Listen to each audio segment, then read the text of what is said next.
लाला जी की हत्या एक छटा है हमारे पार्टी के मुंह के ऊपर और इस पूरे देश के ऊपर। नाम बताओ अपने साथियों का। मैं नहीं बताऊंगा। क्रांति लाओगे? लाऊंगा। बम बनाओगे? बनाएंगे। मारो सबको। तो थक गया होगा इसकी नाजायज हालात। पूर्ण प्रदर्शन के लिए एक राष्ट्रवादी समूह बाग में एकत्रित हुआ था।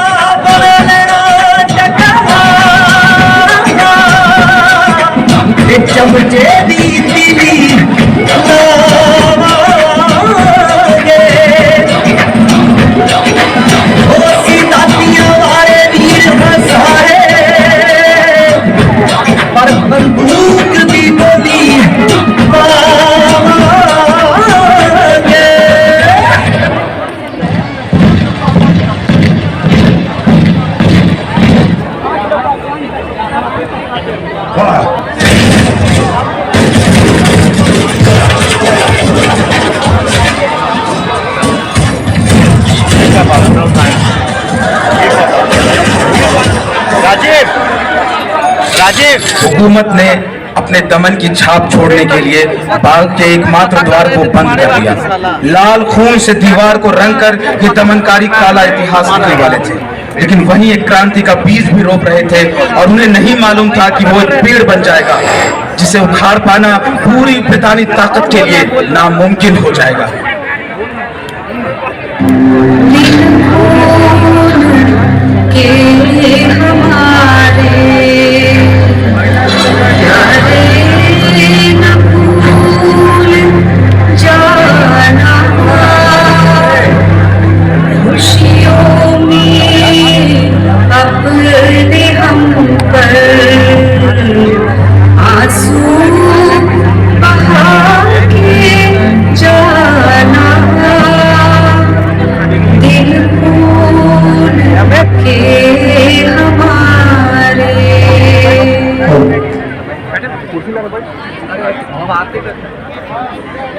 जालियांवाला बाग के खूनी परिवेश से लौटकर भगत सिंह का बाल मन व्यथित हो उठा था। इस कांड ने उसे भीतर से झकझोर दिया था। उसकी सोच में देश को आजाद कराने का एकमात्र तरीका था और वो था दमन।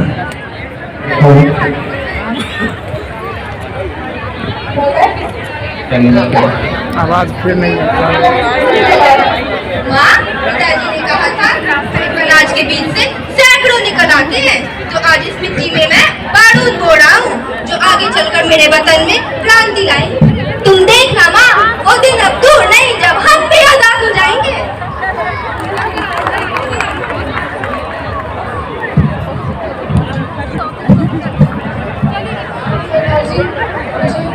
बहुत डर लग गया।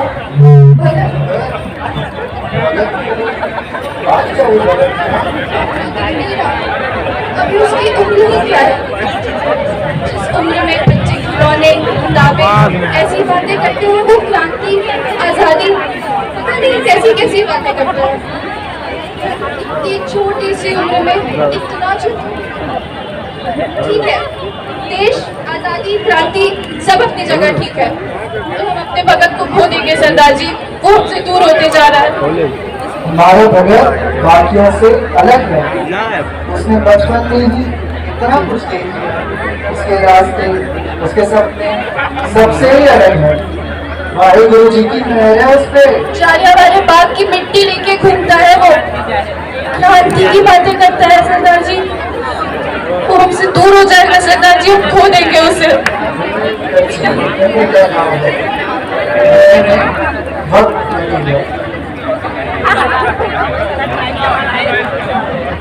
क्रांति के बीज जो बचपन में भगत सिंह ने बोए थे वो अब पेड़ बन चुके थे। हिंदुस्तान सोशलिस्ट रिपब्लिक एसोसिएशन का गठन हो चुका था। इसके साथ साथ नौजवानों के बीच क्रांति की आग को तेज करने का जिम्मा जो भगत सिंह ने लिया था, उससे होने वाले भूचाल का खौफ अब अंग्रेजों को सताने लगा, क्योंकि भगत सिंह के कदम अब हिंदुस्तान को आजादी दिलवाने की जिद के साथ आगे बढ़ने शुरू हो चुके थे और उसे रोकना गोरी सरकार के लिए जरूरी हो गया था। Hindustan Socialist Republican Association. This party seems to almost everywhere. So why wasn't I informed earlier about it? Let me be the judge of it, officer. You better be. Now tell me, who is the leader of this party? Sir Yes, Sabaldar. कई नामों से जाना जाता है। भगत सिंह नाम है उसका। Bhagat Singh. What else? Do you know about him? वो पुराने क्रांतिकारियों पर अपने लेख लिखता है, अपने उनके कई नौजवानों से अपने विचार साझा करता है और वो कौमी एकता की बातें करता है। Bhagat Singh. Officer, he seems to be a dangerous man. We must stop him. Simon commission के विरोध में लाला लाजपत राय के साथ भगत सिंह अन्य साथियों के साथ सम्मिलित हुए। क्रूर ब्रिटिशर्स ने वहां बड़ी बेरहमी से लाला जी के सर पर डंडों से सैकड़ों वार करते हुए उन्हें मौत के घाट उतार दिया। आक्रोश की अग्नि में तपते हुए भगत सिंह और साथियों का केवल एक ही मकसद था और वक्त था बदला लेने का। लाला जी की हत्या एक छटा है हमारे पार्टी के मुंह के ऊपर और इस पूरे देश के ऊपर। और हम क्या कर रहे हैं? आप नपुंसकों की तरह अपने लोगों की मरने का इंतजार नहीं, बिल्कुल नहीं। पॉलिटिकल पार्टीज वो तो अपना काम कर ही रही है, शोक व्यक्त करना और इस घटना की निंदा करना। हमें इनके दिलों में खौफ पैदा करना होगा और इसका सिर्फ एक ही रास्ता, हत्या। हमें स्कॉट की हत्या करनी होगी। बिल्कुल सही। लाला जी की हत्या के लिए इस सरकार से बदला लेने का यही सही तरीका है। हाँ, इससे हम अंग्रेजी हुकूमत के दिलों में डर पैदा करेंगे, डर, ताकि हमसे टकराने से पहले वह 100 बार सोचे, 100 बार। देखो बटुकेश्वर, किसी भी मासूम की जान जाए उससे पहले हम अपनी जान गंवा देंगे, लेकिन स्कॉट कोई मासूम नहीं है। वो अंग्रेजी सरकार के जालिम हुकूमत की एक इकाई मात्र है। उसे मारकर हम अंग्रेजी सरकार पर वार कर रहे हैं। ये तो सरासर हिंसा है। क्या किसी की हत्या का पाप कैसे लेंगे? हिंसा? क्या है हिंसा? जब कोई अपनी ताकत का इस्तेमाल कर दूसरों पर वार करता है, अत्याचार करता है, उसकी आजादी छीन लेता है, वो है हिंसा। हिंसा वो है जो ये अंग्रेजी सरकार हमारे साथ कर रही है। हम यहाँ अपनी हक, अपनी आजादी और अपने जज्बात के लिए लड़ रहे हैं। जिस लड़ाई को हम लड़ रहे हैं उसे कहते हैं आत्मरक्षा, सेल्फ डिफेंस। मेरे साथ इस लड़ाई में कौन कौन आएगा? याद रहे, पकड़े जाने पर फांसी भी हो सकती है। हमें मंजूर है। तो आज से हम इस ब्रितानी हुकूमत के खिलाफ एक नए जंग का ऐलान करते हैं। इनकलाब जिंदाबाद! इनकलाब जिंदाबाद! स्कॉट की हत्या के लिए दिन चुना गया 17 दिसंबर 1928। मौका वारदात पर स्कॉट की जगह सॉन्डर्स मौजूद था, पर दोनों ही ब्रितानी हुकूमत के नुमाइंदे थे और मकसद था अंग्रेजी हुकूमत पर वार। इसलिए निशाना बना सॉन्डर्स और भगत सिंह और उनके साथियों ने उसे मारकर लाला जी की मौत का बदला ले लिया। पर मुश्किलात अभी बाकी थे।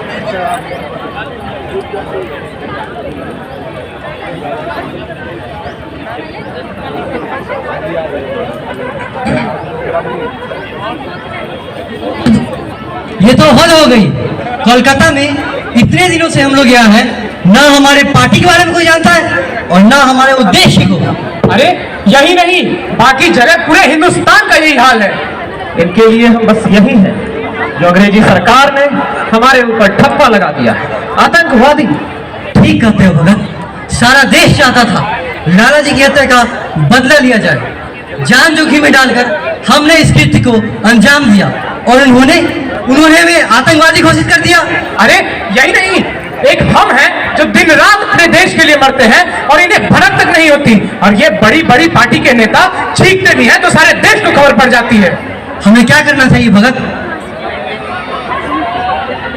धमाका। बड़ी खुशी की बात है। कहाँ चलना है तुम लोगों के साथ मरने? 8 अप्रैल को वाइसरॉय अपनी स्पेशल पावर का इस्तेमाल कर असेंबली में पब्लिक सेफ्टी बिल और ट्रेड डिस्प्यूट बिल पास करवाएगा, जिसके बाद मजदूर को अपनी हक की लड़ाई लड़ने के लिए जेल की सजा काटनी होगी। हम असेंबली में बम विस्फोट कर उसका विरोध करेंगे। पर भगत, वहाँ तो अपने भी आदमी होंगे। हम बम ऐसी जगह फोड़ेंगे जहाँ बेंचेस खाली हों।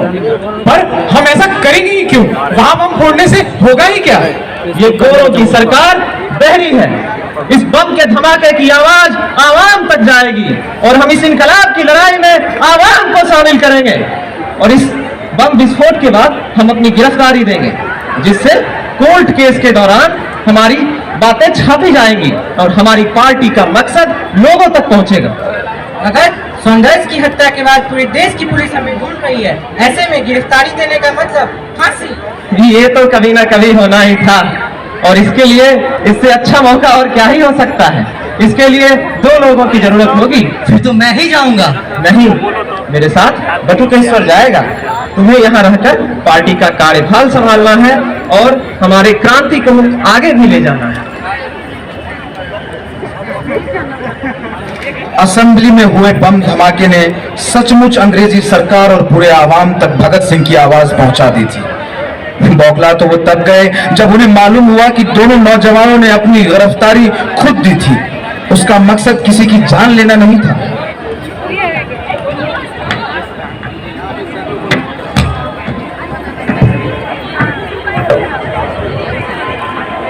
नाम बताओ अपने साथियों का। मैं नहीं बताऊंगा। क्रांति लाओगे? लाऊंगा।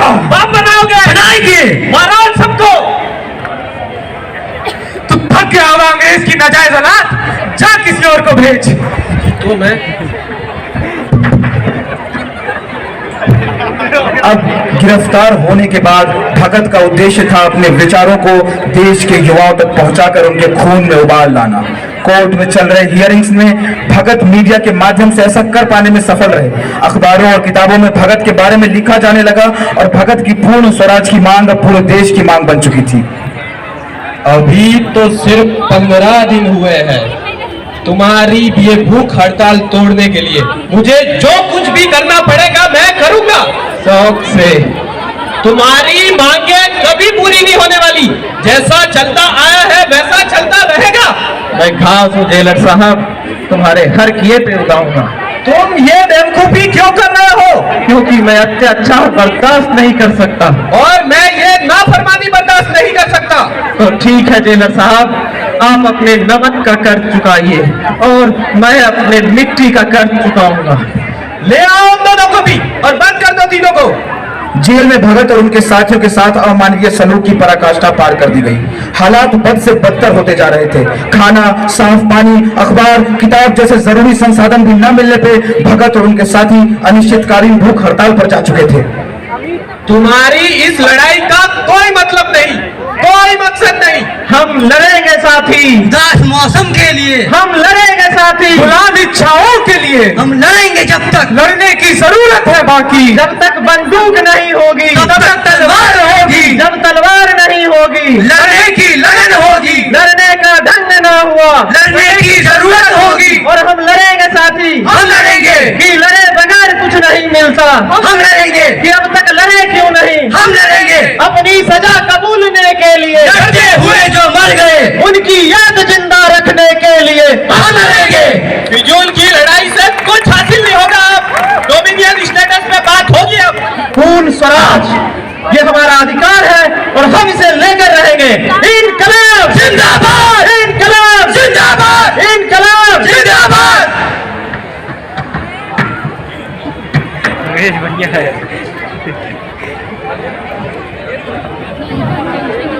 फांसी से एक रात पहले भगत ने सपने में अपनी मां को देखा। मां का कोमल हृदय अब भी चाहता था कि भगत को अपने पास रखे, सबसे दूर, सबसे सुरक्षित।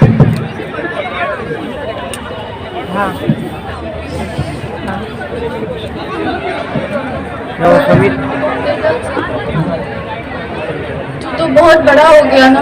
क्रांति, आजादी, देश सबके बारे में सोचता है और अपनी माँ के बारे में। नहीं माँ, मैं जब भी देश के बारे में सोचता हूँ मुझे तेरा ही चेहरा नजर आता है। माँ मेरा तेरे से और क्या है भगत? नहीं माँ, तू रो मत माँ। तू रोएगी तो मैं भी रो दूंगा और फिर ये लोग क्या सोचेंगे?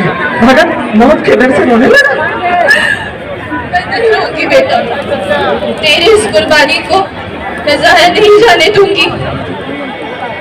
नहीं रोएगी तेरी माँ। के तो है भगत सिंह की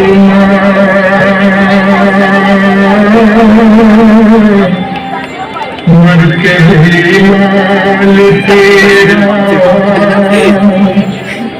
मरेगा नहीं।